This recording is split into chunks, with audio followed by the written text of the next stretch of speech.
Today, 7 News discovering tow truck companies towing cars without proof of ownership. 7 News asking tough questions about policy and whether it needs to change for both drivers and lawmakers. But as Marshall Zellinger finds, it is a loophole that no one wants to close. Hi there. I'm Marshall with Channel 7. Did you do anything to verify that he is the owner of that car before you towed it?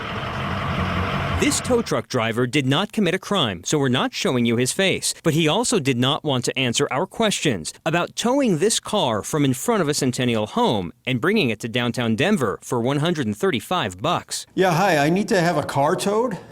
Okay, can I get the address there, please? When our Call 7 producer, Michael, called for the tow, he was able to provide limited personal information. What kind of vehicle is it that we're picking up there? It's a gold Buick Regal LS. We watched as the tow truck driver arrived and had this car up and on the road in less than 6 minutes. Michael paid cash, and the driver disconnected the car. Did you ever verify who the owner was or that he was the owner?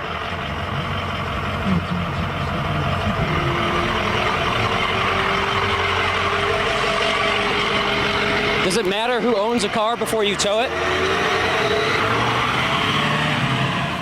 In December, only 7 News showed you this surveillance video of this 1988 Chevy Caprice being towed from in front of a Denver home. It turns out Cedric Bowers, who does not own the car, got a tow truck company to tow it to him, stealing the car. After our 3 stories, the tow company came forward. Bowers was caught and is now serving 12 years in prison for car theft. No action was taken against the tow company. Have we revealed a gray area? No, I don't think you have at all. It's already a felony to steal a car. So there's nothing gray about that. Doug Dean is the Public Utilities Commission director. The PUC has a list of regulations for what's called non-consensual tows. Usually that means a car being taken off of private property. The PUC requires authorization from a law enforcement officer, the owner of the vehicle, or authorized operator or authorized agent of the owner. None of the tow companies asked us for proof, assuming it was a consensual tow, which does not follow these rules. Sight unseen, no extra proof, no license, no registration, no nothing. Yes, exactly, because it would be a huge burden for consumers if they had to prove that. I need a car towed. We tested the system multiple times. I don't have the keys, but I can meet you at 770 Grant Street, and I can bring you cash at that time. We watched another tow company take a car from Stapleton and bring it downtown with limited questions, receiving $100 cash. Did you verify the owner of the car before you picked it up and towed it? He's right there. Did he tell you he was the owner of the car? Are you the owner? Whose car is it? 20 minutes after this encounter, the owner of the towing company called me. We assumed that he was the owner of that vehicle. So that does not make him authorized to have the vehicle towed then, does it?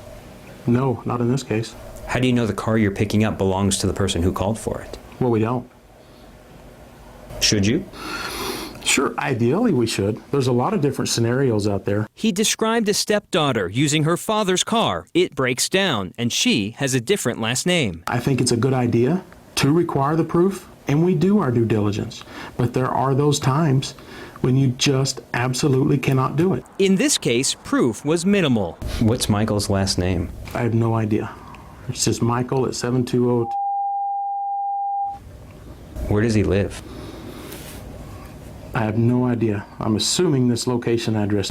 Shouldn't you know even his last name before you do a tow? Even on the motor clubs, we don't get first names. We get Mr. or Mrs. The car we used in this story was a coworker's who knew what we were doing. Despite what we uncovered, no new regulations will be discussed. Is there anything that the state can do to prevent that?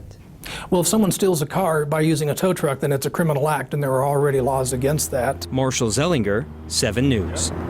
By the way, we discovered that tow companies are not allowed to check out license plates or vehicle identification numbers. However, if a tow company knowingly and illegally tows a car, it can face a fine of up to $1,100.